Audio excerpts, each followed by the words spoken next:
Bonjour, je vous retrouve aujourd'hui avec une nouvelle vidéo et une question que je vous invite à vous poser. Vous êtes-vous déjà demandé à quoi pense votre cheval lorsque vous êtes dessus, sur son dos? Et ouais, c'est une drôle de question. Alors, la pensée du cheval. Un cheval, ça pense. Et ça pense pas toujours comme on voudrait que ça pense. Et je voudrais vous raconter une petite anecdote. Lorsque j'ai débuté l'équitation, j'avais 14 ans. Et j'ai débuté pendant les grandes vacances chez un loueur d'équidés.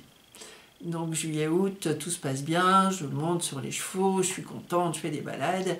Et à la rentrée des classes, en septembre, je vais m'inscrire dans le centre équestre de la ville où j'habitais à l'époque.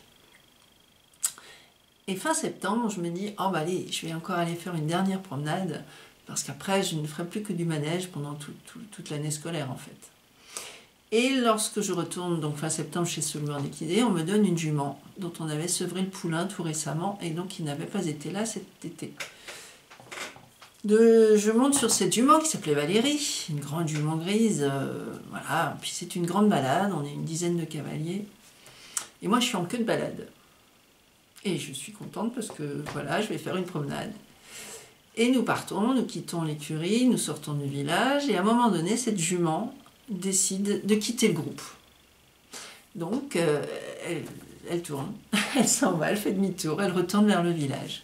Et moi je suis dessus et comme toute débutante, qu'est-ce que je fais? Je tire dessus, c'est tout ce que je sais faire à cette époque-là. Et donc la jument commence à partir au trot. Et donc je tire de plus en plus fort parce que c'est pas normal, elle part dans le mauvais sens et personne ne s'est rendu compte de rien bien sûr à cette époque-là, c'était pas aussi bien encadré qu'actuellement. Et je suis donc dans un état de stress quand même, d'inquiétude, et je tire. Et qu'est-ce qui se passe à ce moment-là? La jument, je perçois tout à fait la jument qui amorce un ralentissement. Je l'aperçois m'observer, se dire tiens, qu'est-ce qui tire là-haut, qu'est-ce qui se passe? Elle m'observe, elle m'analyse, je perçois absolument l'opinion qu'elle a de moi, une opinion désastreuse. L'opinion c'était oh celle-là là-haut, aucun intérêt, et elle prend sa décision, elle part au galop, et voilà. Donc là j'ai eu l'occasion de percevoir sa pensée très claire, très précise.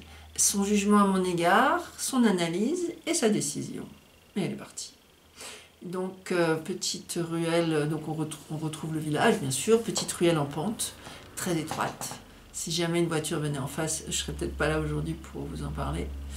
Et heureusement, rien ne se passe en matière de circulation automobile, et on arrive en bas de la ruelle, le village se poursuit à droite, à gauche il y a un grand pré, elle choisit d'aller dans le pré, le nez dans l'herbe, et tout s'est arrêté là. Ça a duré 1 minute peut-être. J'ai repris mes rênes, j'ai rejoint le groupe qui ne s'était toujours rendu compte de rien, donc au final ça a duré quelques minutes, c'est tout, et ça s'est très bien terminé. Par contre, ça a totalement orienté ma façon de monter à cheval. C'est qu'à partir de là, chaque fois que je suis montée sur un cheval, j'ai toujours eu besoin de dire « Eh, oh, tu m'écoutes, je suis là, hein, tu m'écoutes ». Voilà, et donc je remercie cette jument parce qu'elle m'a appris qu'un cheval pense et qu'il est important que le cheval pense comme nous, avec nous, si possible qu'on s'accorde. Et c'est devenu une habitude pour moi de m'accorder avec les chevaux, et c'est bien plus tard que je me suis rendu compte que finalement, la plupart des cavaliers ne font pas ça, et qu'on n'apprend pas ça. Et c'est vraiment dommage. Et donc, qu'est-ce qui se passe finalement quand on est sur un cheval et qu'on monte de manière ordinaire? Eh bien, on a nos pensées d'humain, on monte sur un cheval. Par exemple, aujourd'hui, je vais travailler l'épaule en dedans, ou bien je vais préparer mon cheval pour de l'endurance, ou bien je vais travailler sur des petits cavaletti. Voilà, donc j'ai mes idées d'humain, mes objectifs. Et en dessous de moi, il y a un animal qui est le cheval, qui lui, les cavaletti, l'endurance, l'épaule en dedans, c'est quoi ce truc-là? Voilà, nous avons, nos objectifs humains, parce que nous avons créé l'équitation, avec des tas de pratiques très très différentes. Et lui, c'est un cheval. cheval, lui, dans son monde à lui, tout ce que nous avons imaginé et envisagé pour lui, pour l'utiliser lui, c'est absolument pas son problème. Par contre, nous, humains, sur son dos, on va aller à l'encontre de ses désirs et de ses envies et de ses pensées. Et alors, qu'est-ce qui se passe? Il se passe que le cheval, il est dans son monde de cheval, nous, on est dans notre monde d'humain, et puis il va y avoir des incompréhensions, il va y avoir des tensions, il va y avoir des contractures, des difficultés, parce que le cheval a ses idées à lui, c'est-à-dire, il a l'épaule en dedans, il n'a peut-être pas forcément envie, les cavaletti, il n'a pas envie non plus, peut-être. Alors, on va peut-être se bagarrer, on va peut-être devoir utiliser un petit peu la contrainte, la force, on va devoir gérer aussi. On a aussi parfois des chevaux qui disent finalement ce cavalier sur le dos, j'en ai pas envie, je vais peut-être le déposer là, ce serait peut-être pas mal. Donc ce sont des situations qui nous montrent à quel point la non-concordance de nos pensées respectives peut poser d'énormes difficultés. Donc voilà, c'est pour ça que je parle de la pensée. Et que c'est intéressant peut-être de se poser la question de tiens, à quoi pense mon cheval? Mais comment on peut voir à quoi pense un cheval?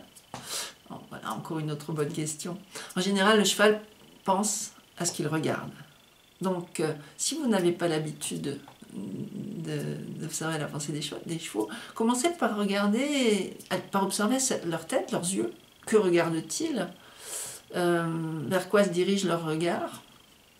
En général, quand un cheval écoute quelque chose, il va regarder. Quand il fait attention, il regarde. Quand il a peur, il regarde.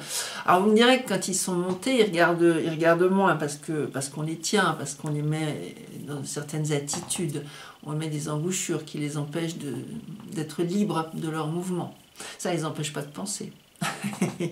Et donc, en général, vous avez des manifestations physiques de disharmonie, d'incompréhension, de résistance. Alors, au lieu de vouloir forcer, ce serait peut-être pas mal de se poser la question, mais qu'est-ce qu'il a? Mon cheval, il manifeste simplement qu'il a un problème. Donc, où est le problème? D'où vient le problème? Qu'est-ce que je peux faire pour l'aider? Donc, c'est déjà commencer à se poser la question de, lui, dans son monde, en tant qu'animal, en tant que cheval, comment lui voit la situation? Qu'est-ce qui se passe? Et au lieu, du coup, de vouloir forcer, parfois durement, écouter un petit peu le cheval, et puis aussi apprendre à l'amener à soi. L'amener à soi, c'est lui apprendre quand on l'appelle. Moi, à mes chevaux, je leur apprends. La première des choses que je fais quand j'aborde un cheval, c'est « Hé, tu m'as vu? Bonjour, comment tu vas? Qui tu es? Regarde-moi. » Voilà. C'est la première des choses, c'est la rencontre avec le cheval. « Hé, viens ici, regarde-moi. » Et là, j'appelle son attention, j'appelle sa pensée, je lui demande de penser à moi, à pied. Ça, c'est la toute première chose. Et puis, en différentes positions, de côté, je vais l'appeler, je vais l'attirer à moi, je vais utiliser la voix. Vous savez que moi, je travaille à la voix. La voix est un formidable outil d'occupation de la pensée du cheval. Et avec une voix toujours intéressante, sympathique, attirante. Et donc, ça permet d'agir sur la pensée du cheval. C'est une aide naturelle du cavalier.